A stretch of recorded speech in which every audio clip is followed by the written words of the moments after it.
후보님 이제 12일 정도 캠페인 남았습니다. 네. 지금까지 캠페인 어떻게 평가하세요, 스스로? 중간에 평가하는 사람은 이기기 어렵죠. 마지막에 뚜껑을 열어볼 때까지 어떤 감이 있어도 겸손해지려면 중간 평가를 하면 안 된다는 신조를 갖고 있기 때문에 그래서 중간에 나오는 여론조사나 이런 것도 참고만 할 뿐이지 귀담아 듣진 않고 있습니다. 그래도 지금까지 모두 한 5차례 정도 최근에 네. 이제 갤럽에서까지 조사가 나왔는데요. 전반적으로 우세인 조사가 많이 나왔습니다. 글쎄요. 정말 이 대한민국 국민들께서는 아주 작은 것들까지도 또 미세하게 판단하시는 분들이어서 네. 마지막 날까지도 어떻게 뒤집힐지 알 수 없는 게 바로 선거라고 생각을 합니다. 네.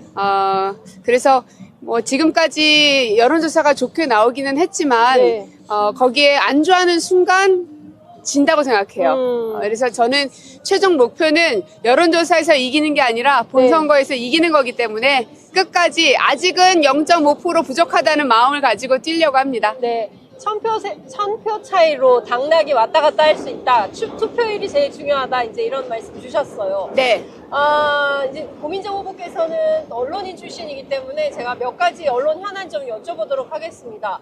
어제 뭐 KBS에서도 그런 일들이 있었지만 어제 급기야 YTN에서 아침 라디오를 진행하던 박지훈 앵커가 네. 하차 통보를 받았습니다. 갑자기? 예, 그리고 따따붙다라는 극우 유튜버를 진행하는 배승희 변호사가 다음 그 앵커를 맡게 됐는데요. 이런 방식으로 계속 그리고 선방위를 통해서 법정 제재를 강화하는 이런 언론 문법에 대해서 좀 어떻게 보십니까? 결국은 이제 그런 것들을 제어해야 되는 곳이 방심이고 방통위고 네. 또 과방위 국회의원들이거든요. 네. 근데 지금까지는 방통위와 방심위가 정권의 힘을 믿고 안하무인이었습니다. 사실은 과방위에서 제가 뭐 그냥 불철주야 뛰어다니고 또 경찰에 직접 제가 가서 조사를 받기까지 했음에도 불구하고 하나도 먹히질 않았거든요. 네. 근데 결국은 4월 10일 날 총선에서 만약에 이제 민주당이 승리를 하게 된다면 방통위 방심위 안에 있는 직원들부터 시작해서 그리고 정권에 줄을 데려오고 하는 그런 사람들조차도 네. 무엇이 옳은 길인지에 대해서 명확하게 더 판단하고 행동할 수 있을 거라고 생각합니다. 지금까지는 대통령의 힘에 눌려서 잘못된 판단을 보고서도 그냥 눈 감고 있는 현상들이 계속 되어왔던 것 같거든요. 네. 그런데 이뿐만 아니라 한동훈 국민의힘 위원장의 발성, 호흡 지적했다는 이유로 인신공격이다라고 해서 JTBC 평화방송 김혜영의 뉴스 공감에 중징계 결정을 내렸고요. 예고했고요. 그래요? 그다음에 김준일 시사평론가의 출연 자체가 불공정하다라는 민원이 제기돼서 CBS 라디오 김현정의 뉴스쇼도 중징계가 예고가 됐습니다. 그러니까 저는 이제 이런 상황들을 보면서 네. 국민 무서운 줄 모르는 사람들이란 생각입니다. 그러니까 어떤 정권이든 자기와 다른 생각을 갖고 있는 사람들을 비판하기 마련이긴 한데 윤석열 정부의 특징은 무서운 게 없다는 겁니다. 선거도 무서운 게 없는 것 같고요.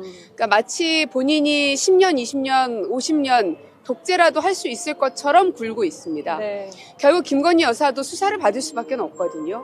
그리고 윤석열 대통령이 또 한동훈 위원장 그렇다 치더라도 대통령이 선거에 개입한 거 아니냐라는 문제 제기도 계속되고 있음에도 불구하고 안하무인이고 또 방송에 대해서도 안하무인이고 결국은 대통령이 어떤 행동을 하느냐에 따라서 밑에 있는 장관들 또 그 밑에 공무원들 그 하부에 있는 모든 사람들이 그걸 따라가게 돼 있습니다. 그래서 대통령이 중요한 겁니다. 근데 지금 대통령은 예전에 그 기차 타고 가면서도 신발을 신은 채로 다리를 턱 올려놨던 장면을 기억나실 텐데 마치 그것 같습니다.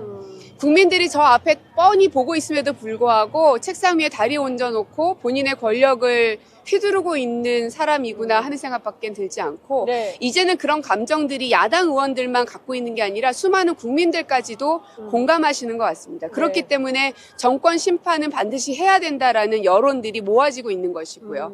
저는 반드시 심판해야 되고 심판받아야 된다고 생각합니다. 네. 많은 국민들께서 민생, 특히 대파 문제 때문에 다들 예민해 계십니다. 대통령 얼마 전에 대파를 직접 썰어서 김치찌개도 끓이시고 했거든요. 네. 대파를 통해서 확인한 민생 물가 굉장히 어렵고, 제가 이제 앞에 야채가게 사장님 인터뷰도 했는데 사과가 도매가가 너무 비싸서 가져올 수가 없다, 이런 맞아요. 말씀까지 하시거든요. 이 물가 관리, 이 네. 문제를 좀 어떻게 보시죠? 저는 이제 우리 국민들을 지난 네. 제가 3년 동안 청와대에 있지 않았습니까? 네, 네. 대통령님을 모시면서 수많은 국민들을 이제 그 당시 만났었을 때 생각해 보면 네. 국민들께서도 다 합리적으로 판단하십니다. 네. 그러니까 유가가 올라가는 것에 대해서 음. 대통령이 어찌할 수 없는 부분을 압니다. 네. 그러면 유가가 올라간 대신에 농민들한테 어떠한 혜택을 줘서 그 충격을 완화해 줄 것인가. 네. 그리고 소비자들은 실질 임금이 올라가지 않고 있고 물가는 올라가서 주머니가 지금 비어가고 있는 건데 네. 그러면 이분들한테 어떤 재정 지원을 해줄 것인가. 음. 그것을 대통령이 할 수 있는 그 쿠션의 역할이라는 걸 네, 네. 국민들은 다 압니다. 100% 다 해결할 수 없다는 것도 네. 다 압니다. 그러면 대파 문제가 그렇게 터졌으면 죄송하다고 일단 말씀드리고 네. 거기에 대해서 내가 세심하게 살피지 못했다. 대파 한 뿌리인지 한 단인지가 중요한 게 아니라 네. 국민들은 물가가 이렇게 올랐으니 물가 좀 잡아주십시오라는 것인데 네. 제가 제대로 파악하지 못한 저의 잘못입니다. 저를 탓해 주십시오. 앞으로 이 물가를 잡기 위해서 재정을 더 많이 투입하겠습니다. 이렇게 해야지 대통령의 정상적인 국정 운영 방식이죠. 네. 근데 그게 아니라 왜 언론은 그렇게 보도했냐. 그러면서 내가 김치찌개 끓이는 모습을 보면 국민들이 야 역시 대통령이 요리도 잘하시나 하고 박수 칠 것 같습니까? 오히려 국민들의 그 어려움들이 고통의 수준까지 와 있는데 그냥 한번 넘어진 정도라고 생각하는 것 같아서 국민들이 무시당하는 것 같아서 전 그게 기분이 너무 상합니다. 네. 그래서 이 물가를 잡기 위한 방법은 결국은 어느 정도 국가가 적극 재정을 펼칠 수밖에 없는데 네. 지금 보면 세수가 부족하잖아요. 맞아요. 부자들 다 감세해주고 네. 그럼 도대체 무슨 세금으로 국민들에게 이 어려움에 쿠션을 만들어줄 건가. 그러니까 이 정부가 대책이 없다는 겁니다. 세금도 없고 네. 그러니 재정을 투여할 방법도 없고 그러니 물가를 잡을 방법도 없고 네. 그저 탓하는 거는 이재명 탓만 하고 민주당 탓만 하고 네. 이제는 그런 얘기 듣는 것도 지겹다는 겁니다. 네. 조선일보가요. 네. 시간이 좀 되나요? 오랜만에 만나니까 내가 너무 물어볼 게 너무 많네요. 뉴스에 대해서 이제 업데이트가 되네. 알겠습니다. 네. 그 시간이 얼마나 2, 3분 정도 이것 좀 여쭤볼게요. 나머지는 나중에 스튜디오에서 여쭙기로 하고요. 이재명 대표가 이 칼침 테러를 당하셨잖아요. 네. 연초에. 그리고 나서 얼마 전에 인천에서 또 비슷한 그 흉기 소지자가 나타나서 문제가 됐는데 고민정 후보도 네. 살해 협박 글이 올라왔다는 네. 보도가 나왔습니다. 네. 괜찮으신 겁니까? 저도 무섭습니다. 저도 사람이기 때문에 시민들한테 다가갈 때 혹시나 하는 그런 생각들이 왜 없겠습니까? 근데 예전에 제가 문재인 대통령님 네. 모셨을 때 그때는 박근혜 정부 이후였기 때문에 경호가 굉장히 강했었거든요. 네. 그때 청와대 경호처 분들은 강하게 그 경호 라인을 쳤었어요. 네. 근데 그때 대통령께서 한 말씀 하셨던 게 기억에 납니다. 나는 그냥 국민들하고 만나겠다. 그러니 그것을 막지 말아다오. 그 말씀하시면서 그냥 그 속으로 들어가시더라고요.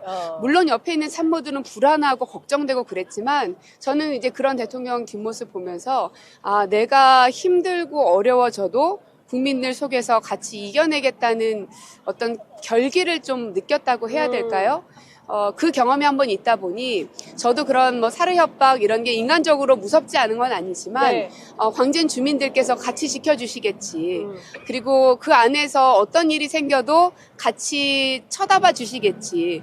우리가 같이 울타리가 돼주시겠지. 이런 믿음이 있다 보니까 사실은 지역 안에서 돌아다니는 거는 전혀 무섭거나 겁나거나 그러지는 않습니다.